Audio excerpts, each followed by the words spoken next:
디모데전서 3장 1절부터 마지막까지 말씀 우리가 함께 합독하도록 하겠습니다. 디모데전서 3장 1절부터 16절까지 말씀 합독합니다. 미쁘다 이 말이요 곧 사람이 감독의 직분을 얻으려 함은 선한 일을 사모하는 것이라 함이로다.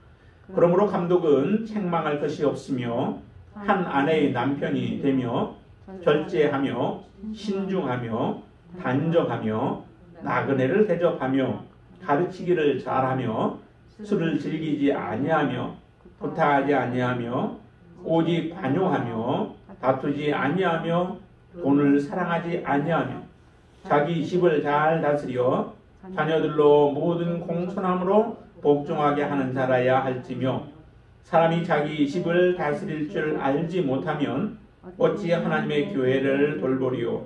새로 입교한 자도 말지니 교만하여져서 마귀를 정죄하는 그 정죄에 빠질까 하며 또한 외인에게서도 선한 증거를 얻은 자라야 할지니 비방과 마귀의 올무에 빠질까 염려하라. 이와 같이 집사들도 정중하고 일구이언을 하지 아니하고 술에 인박이지 아니하고 더러운 일을 탐하지 아니하고 깨끗한 양심에 믿음의 비밀을 가진 자라야 할지니 이에 이 사람들을 먼저 시험하여 보고 그 후에 책망할 것이 없으면 집사의 직분을 맡게 할 것이요. 여자들도 이와 같이 정숙하고 모함하지 아니하며 절제하며 모든 일에 충성된 자라야 할지니라.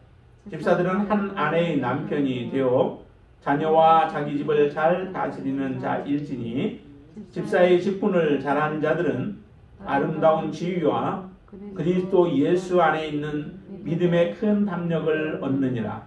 내가 속히 내게 가기를 바라나 이것을 내게 쓰는 것은 만일 내가 지체하면 너로 하여금 하나님의 집에서 어떻게 행하여야 할지를 알게 하려 함이니 이 집은 살아계신 하나님의 교회요 진리의 기둥과 터니라. 크도다 경건의 비밀이요 그렇지 않다 하는 이 없도다.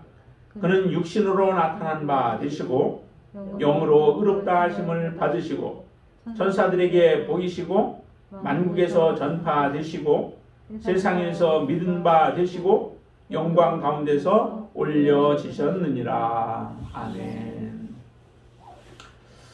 우리 디모데전서나 디도서와 같은 책들은 우리에게 특별히 그 직분자들에 대한 부분들에 대해서 어떻게 세워야 하는가, 어떤 사람들을 세워야 하는가라고 하는 것들에 대해서 잘 말씀해 주고 있습니다. 그래서 특별히 집사 직분이라든지 장립을 한다든지 할 경우 그런 경우에 이 본문의 말씀들을 우리가 많이 보게 되어지죠. 다시 말하면은 여기에는 감독과 또 남자 집사, 여자 집사들을 세우는 부분들에 대해서 말씀을 합니다. 그러나 그 말씀을 하지만은 실제적으로 이 말씀들이 우리와 직접적인 관련이 참 많이 있죠. 특별히 내가 집사가 되어야 하고 장로가 되어야 하는 사람뿐만 아니라 모든 그리스도인들을 향하여서도 말씀하시는 말씀이라는 거죠. 왜냐하면은 감독이 되어지는 목적이 어디에 있습니까? 감독이 되어져서 실제적으로 교회를 돌보기 위함이죠. 교회를 교회되게 하기 위해서 감독의 직분을 맡게 되어지는 겁니다.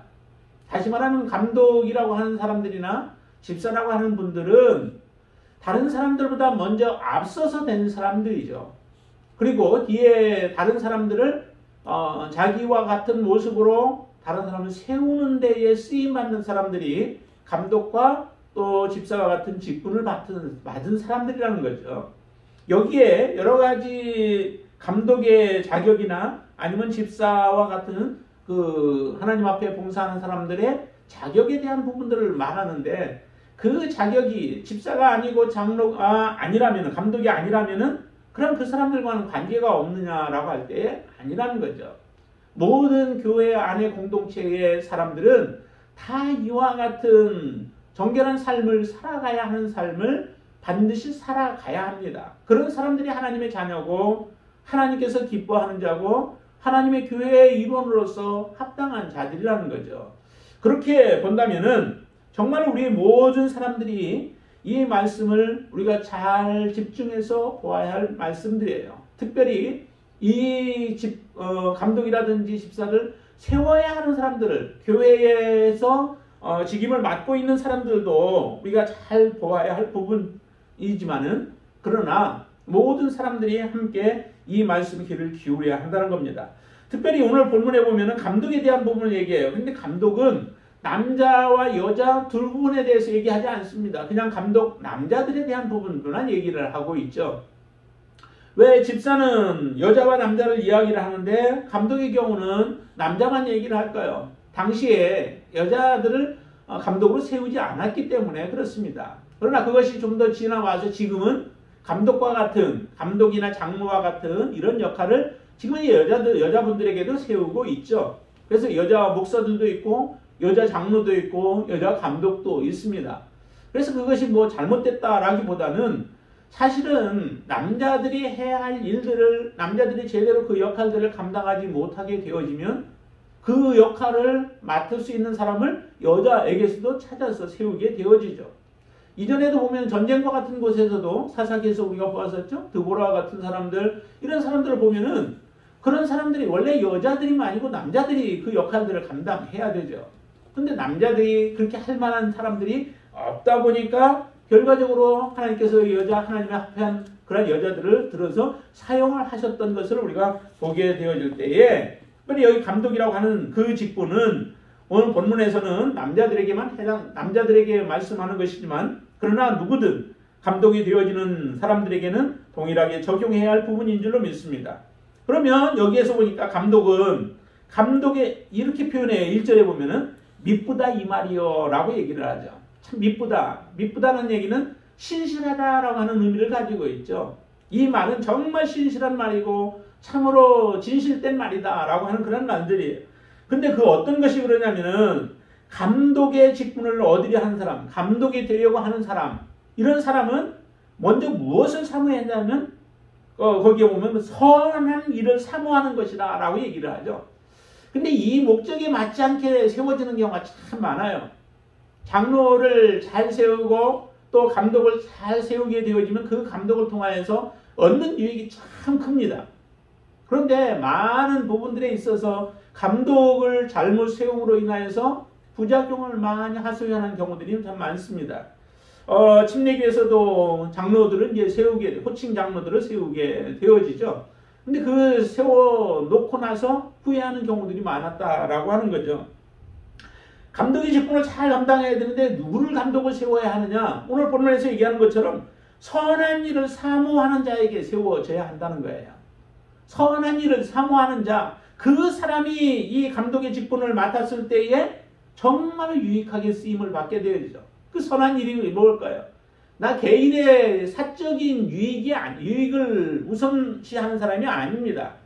내 이익이나 또 내 권리를 주장하는 사람이 아니라 하나님의 나라 또 교회의 영광을 위하여 교회의 선을 위하여 교회의 유익을 위하여 정말 내 한 몸 하나님 앞에 헌신하겠다 희생하겠다 드리겠다라고 하는 그런 마음을 품고서 이 감독의 직분을 감당하기를 원하는 사람을 찾아서 세워야 하는 것입니다.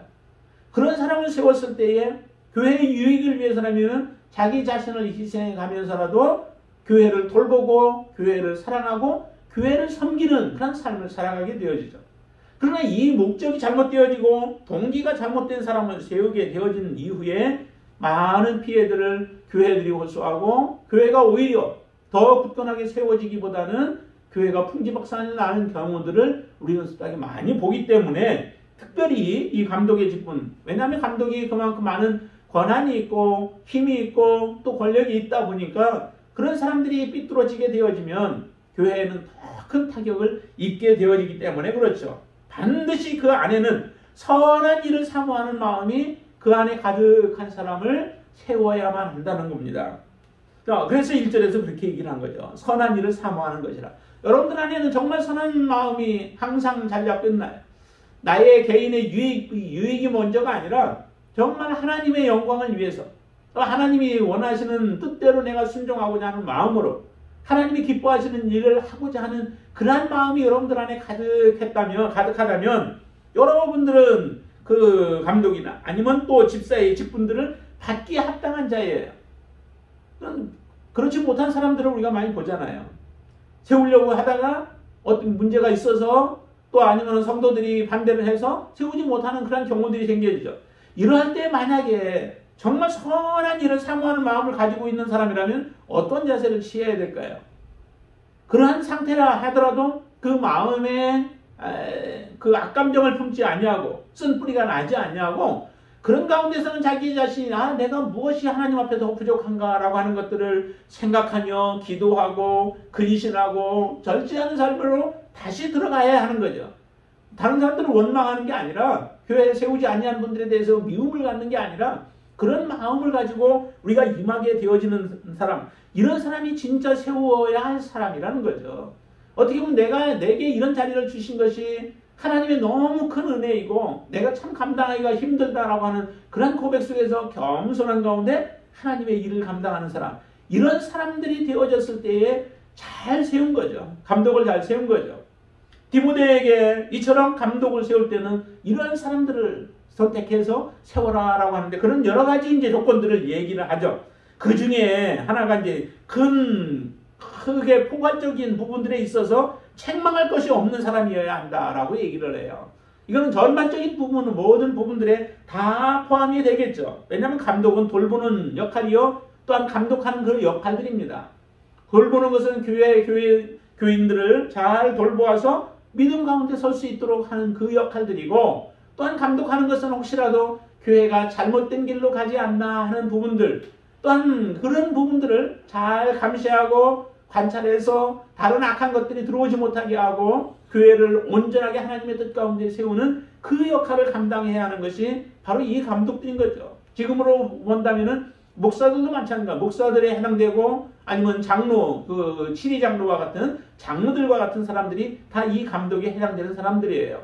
이 사람들이 바로 이처럼 책망할 것이 없는 사람들이 그 가운데 세워져야 하는데, 권력으로 세워지고 또한 신분으로 세워지고 다른 목적으로 이게 세워지게 되어질 경우 어려움들이 많이 나타나게 되죠. 그래서 책망할 것이 없는가를 봐야 되죠.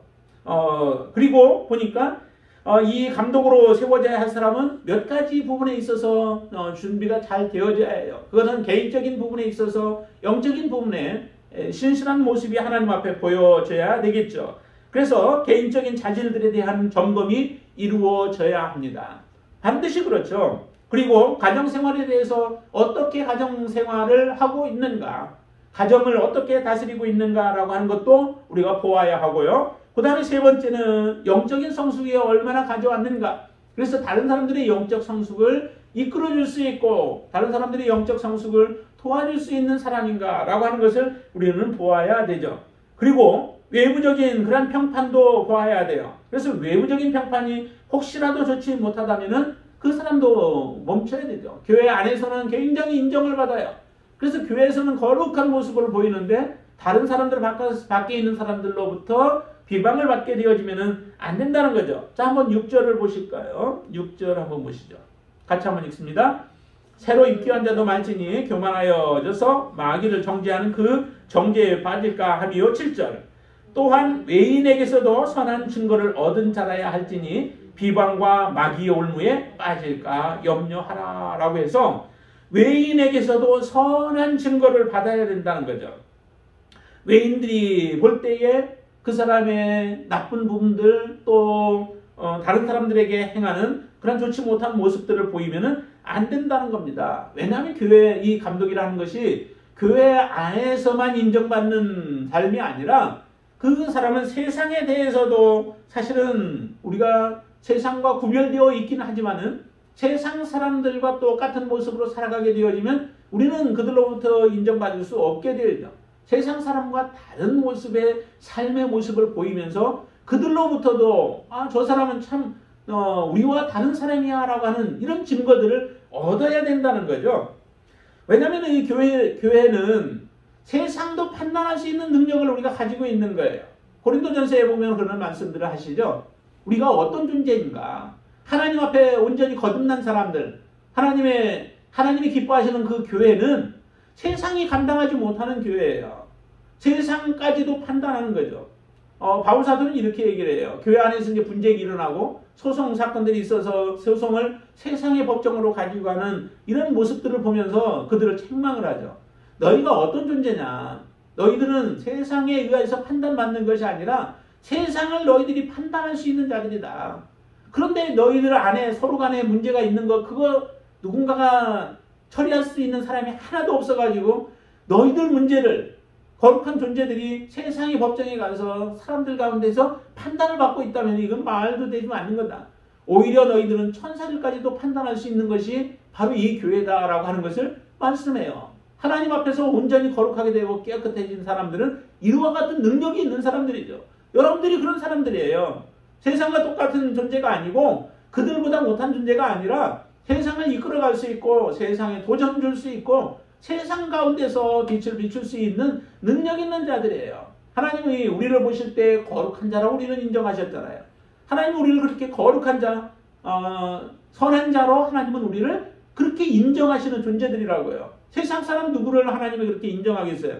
세상은 아무리 자기들이 깨끗하다 할지라도 그들은 하나님께서 더럽다고 말씀하시고 하나님은 그들은 판단받기로 결정된 자들이에요. 빨리 회개하고 돌아오기 전에는 반드시 그런 존재들이죠. 그렇기 때문에 우리는 이처럼 거룩한 존재들이기에 세상 사람들로부터 손가락질 당하는 우리가 믿음 때문에 당하는 것이라면 괜찮아요. 하나님을 믿는 그 신실한 믿음, 예를 들어 다니엘과 같이 하나님을 섬기는 일 때문에 그래서 사람들은 손가락질 하잖아요.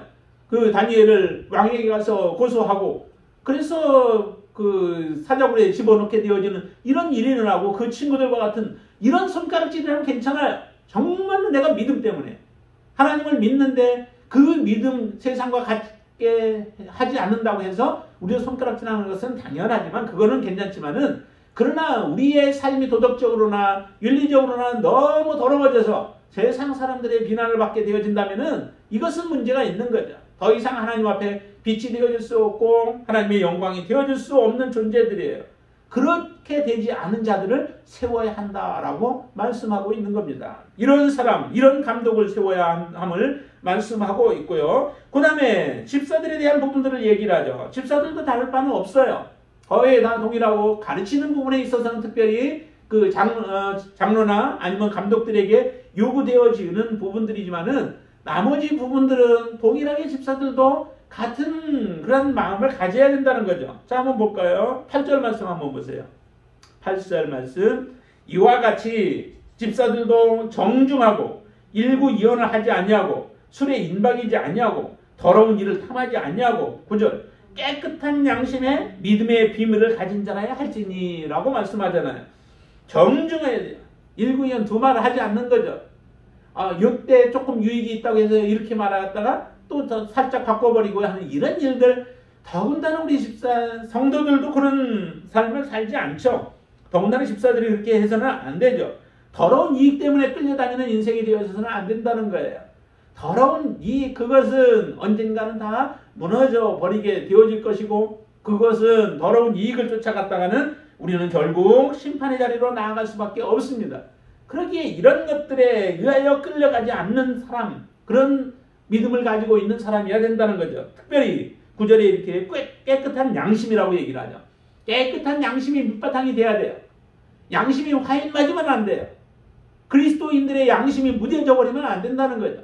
깨끗한 양심을 가지고 있고 그 위에다가 믿음의 비밀을 가지고 있어야 되죠. 우리는 믿음을 가져야 되는데 비밀이라고 얘기를 해요. 왜냐하면 비밀은 우리 그리스도인들만 특별히 갖는 그런 믿음이죠. 세상 사람들은 몰라요. 다 보여주어도 그들은 받아들이지 못해요. 세상 사람들은 우리가 갖는 믿음 다 가진, 왜 이렇게 쉬워요? 예수 그리스도 믿는 것이. 그런데도 세상 사람들은 예수 믿는 것이 너무너무 어려운 거예요. 그게 비밀인 거죠. 예수 그리스도를 다 보여주셨는데도 세상 사람들은 보지 못해요. 오히려 그것을 이상한 쪽으로 바라보고 있는 거죠. 이게 비밀이기 때문에 그렇습니다. 하나님은 다 드러내 보여주고 계시하시지만은 세상 사람들은 그 예수 그리스도가 누구인지를 모르고 단지 성인 중에 한 사람으로 생각하든지 아니면은 정말로 그들은 전혀 예수 그리스도를 우리가 설명을 해줘도 잘 알지 못하게 되어지죠. 그런 비밀을, 예수 그리스도에 대한 온전한 비밀을 가지고 있는 사람, 그것이 우리 안에 확고히 서 있는 사람, 이런 사람들이 바로 그 집사의 자격이 있다라고 말씀하고 있는 거죠. 여러분들은 그런 믿음을 가지고 지금까지 살아오셨고 또 앞으로도 그 믿음은 변치 아니하는 확고한 믿음으로 여러분들 안에 자리 잡게 되길 바랍니다. 그 믿음으로 여러분들 살아가시게 되길 바랍니다. 근데 이렇게 세우는 사람, 세우기 전에 한 가지 먼저 반드시 해야 할 것이 하나가 있다라고 얘기를 해요. 그게 뭔지를 10절 말씀을 보세요. 10절 말씀 같이 한번 읽습니다. 이에 이 사람들을 먼저 시험하여 보고 그 후에 책망할 것이 없으면 집사의 직분을 맡게 할 것이요. 그렇게 얘기를 하죠. 다시 말하면 잘 관찰해 봐야 한다는 거예요. 정말 그 깨끗한 양심이 그 사람이 있는가? 아니면 믿음의 비밀을 정말 가지고 있는 사람인가? 아니면 가진 척만 하고 있는 사람인가? 아니면 다른 목적이 있는데도 불구하고 살짝 가리고서 내가 하나님 앞에 나와서 하나님을 믿는 것처럼 그렇게 보여지고 있는가? 다른 목적 때문에 지금 함께 동참하고 있고 함께 믿는 것처럼 그렇게 말하고 행동하고 있는가? 이런 것들을 우리는 잘 시험해 봐야 한다는 거죠. 시험해 보지 않고 그 사람들을 세우게 되어지면 많은 사람들이 미혹을 받기 때문에 그렇습니다. 영향을 받기 때문에 그렇죠. 그 사람들이 행하는 행동거지가 믿음을 가지고 있는 사람들의 시험을 들게 만들기도 하고 하기 때문에 이 사람들을 걸러내야 하는 것이 바로 이들을 직분자들을 세우는 사람이 해야 할 일들이라고 하는 거예요. 그래서 반드시 먼저 시험을 해보고 그 사람이 합당한지 아닌지를 우리가 확인하고 세우는 역할을 해야 한다. 그래야만 이 사람들이 제 역할을 감당함으로 교회를 든든하게 세워가는 역할을 감당하게 되어집니다. 여러분들의 모습 속에서 정말로 하나님이 보시기에도 여러분들 안에 있는 깨끗한 양심과 믿음의 비밀들을 하나님 앞에 보일 수 있는 믿음의 사람이 되시기를 바랍니다. 여자들에 대해서도 얘기하죠. 거기에 앞에는 남자들에 대한 부분들이고 여자들도 동일하다는 거죠. 11절을 보시면은 여자들도 이와 같이 정숙하고 모함하지 아니하며 절제하며 모든 일에 충성된 자라야 할지니라 라고 얘기를 하죠. 정숙하고 모함하지 아니하고 다른 사람과 잘 어울리는 거죠. 아무것도 없는 것을 들추어내서 뭐가 있는 것처럼 말하는 이런 자들이 되어져서는 안 된다는 거죠. 절제하면서 모든 일, 재정이라든지 아니면 봉사하는 모든 일에 있어서 맡겨진 일들에 있어서는 충성된 자라고 이렇게 표현해요. 신실한 자여야 한다는 거죠. 내게 맡겨진 일이라면은 그 일을 위해서는 하나님이 이제 그만하라고 하기 전까지는 정말 신실한 모습으로 그 역할을 감당하는 자, 이런 사람들이 하나님의 인정받는 자요, 또한 교회 안에서의 일꾼이요, 집사요, 또한 그런 그 감독의 역할들을 감당하는 사람들이라고 말씀하는 겁니다. 이와 같은 일들을 잘 할 수 있는 사람, 그 사람을 세워야 된다는 거예요. 잘못 세워짐으로 말미암아 교회에 아픔을 주기보다 그럼 이런 사람들을 세우기 위해서 필요한 것이 뭐냐면 그게 바로 이 바른 복음 안에서 바른 교훈 안에서 세워져야 하는 사람들이에요. 아무나 가끔가다 그런 얘기를 해요. 그냥 조금 괜찮은 사람이 있으면 저 사람 뭘로 세웠으면 좋겠다고, 세워야 된다고 이렇게 얘기하는 사람들이 많거든요. 그런 소리 들을 때마다 어떤 때는 막 가슴이 그냥 뜨끔뜨끔해요. 이러면 안 되는데, 저렇게 되어서는 안 되는데 라고 하는 그런 생각을 갖게 되어지는데, 여기 보니까 그런 신실한 사람들을 세우기 위해서 그 사람들이 어떤 사람인가 라고 하는 것을 잘 봐야 돼요. 이 디모데전서 전체적으로 우리가 잊지 말아야 할 것이 경건한 삶이에요. 경건한 삶. 그리스도인은 반드시 경건한 삶을 살아야 한다는 거예요. 이런 경건한 삶을 살고 있는 사람, 그 사람들을 세우는 것이 게다가 해야 할 일들이, 교회가 세워야 할 사람들의 모습이에요. 여기에 여러 가지로 표현도 하고, 그런 사람을 지금 여기에서는 선한 일을 사모하는 사람이라고 이렇게 표현도 하는 거죠. 선한 일을 사모하는 사람이 경건한 삶을 살아가죠. 그렇죠? 그 아까 말씀한 것처럼 깨끗한 양심이 있는 사람이 선한 삶을 살아가게 되어지고 경건한 삶을 살아가는 것과 같은 모습이에요. 바른 교훈 안에 바르게 서 있는 사람을 세우는 것, 그게 바로 교회가 해야 할 일들이라는 거죠. 다른 교훈 안에 있는 사람을 세워버리면 결과적으로 그 교회는 무너지게 되어 있습니다. 하나님이 반드시 무너뜨리게 되어 있다는 거죠. 그렇기 때문에 우리 교회도 바로 이런 신실한 사람들, 경건한 사람들, 바른 교훈 안에 있는 사람들이 바른 자리에 앉음으로 인하여서 교회의 공동체가 거룩한 공동체가 되어지고 또 하나님이 기뻐하시는 공동체가 되어지는 것이죠. 자, 오늘 이 본문에 보시면 또 이렇게 말씀합니다. 자, 이렇게 일을 잘 감당한 사람들, 이런 사람들에게는 어떤 축복이 주어지는가? 13절 말씀 보세요. 13절 같이 한번 읽습니다. 집사의 직분을 잘한 자들은 아름다운 지위와 그리스도 예수 안에 있는 믿음의 큰 남력을 얻느니라 라고 얘기를 하죠. 집사의 직분을 잘 감당하는 자, 성도의 그 직분을 잘 감당하는 자, 감독의 직분을 잘 감당하는 자, 이런 사람들이 어떤 축복인가? 아름다운 지위를 얻는데요. 아름다운 지위. 그 아름다운 지위가 뭘까요? 더 막 높아지는 걸 얘기할까요? 성경에서는 그런 것을 하나님께서는 축복이라고 얘기하지 않습니다. 하나님 특별히 우리에게 축복은 아름다운 지위를 주는 것은 하나님을 정말 잘 섬길 수 있는 그런 사람으로 되어지는 거죠. 그 다음에 이렇게 표현한 것과 동일한 모습이에요. 그리스도 예수 안에 있는 믿음의 큰 담력을 얻는다라고 얘기를 해요. 그리스도 예수 안에서 큰 담력을 얻는 것이 내게 맡겨진 일들을 내가 충성스럽게 감당했을 때 이런 담력이 있는 거죠. 비록 작은 것 같아요. 내게 맡겨진 일이 하찮은 일같이 보여져요. 그렇지만 그 일 맡겨진 일을 내가 신실한 모습으로 충성스럽게 감당을 하게 되어지면 주님 앞에 담대함을 얻는다는 거죠. 하나님이 맡겨진 일을 제가 이렇게 했습니다. 제가 할 수 있는 것이 이것이었는데 그 할 수 있는 것으로 성도들을 섬기고 교회를 섬기고 하나님의 말씀대로 내가 순종했습니다. 그 일에 있어서만큼은 내가 하나님이 맡기신 그 기간 동안에 충성스럽게 감당했습니다. 라고 할 때에 우리의 마음에 담대함을 갖게 되어지는 거죠. 그 지위가 맡겨진 그 직분이 아름다운 거예요. 하나님께서 그 직분 맡은 자들을 정말로 잘했다고 칭찬하시는 삶이 되어지는 거죠. 한 달란트 받았다고 그것을 땅에 묻어두는 것이 아니라 그 한 달란트를 가지고 하나님 앞에 충성하는 거예요. 열심히 그것을 가지고 봉사하는 거죠. 그래서 한 달란트를 남기는 것, 그 삶이 필요한 것인데 한 달란트라고 해서 작은 것이라고 해서 묻어둬 버린다면은 과연 하나님 앞에 담대함을 얻을 수 있겠는가? 하나님 앞에 설 때 부끄러운 모습이 되어지겠죠. 그냥 부끄러운 정도만 된다면 괜찮아요. 우리가 하나님 앞에 그거는 악하고 게으른 자라고 하는 그런 하나님의 책망 가운데서 그런 심판을 면치 못하기 때문에 참 두려운 거죠. 그러기에 큰 것을 얻으려고 우리가 하기보다는 작은 것이라 할지라도 그 맡겨진 일을 내가 충성스럽게 신실하게 어떻게 감당하는가라고 하는 것이 더 중요하다라고 하는 거죠. 그래서 여기에 집사의 직분을 잘 감당한 자들은 이처럼 이런 하나님 앞에서 영예로운 지위를 얻을 것을 말씀하고 있는 겁니다. 자, 그러면서 마지막에 보면 이렇게 얘기를 하죠. 교회에 사도 바울이 이 편지를 쓰게 되어지는 그러한 동기나 목적을 이야기하지만은 반면에 또 그 동기나 목적이 무엇을 얘기하면 교회가 어떤 존재인가라고 하는 것을 잘 말해주고 있어요. 거기에 보면은 15절 이렇게 얘기하죠.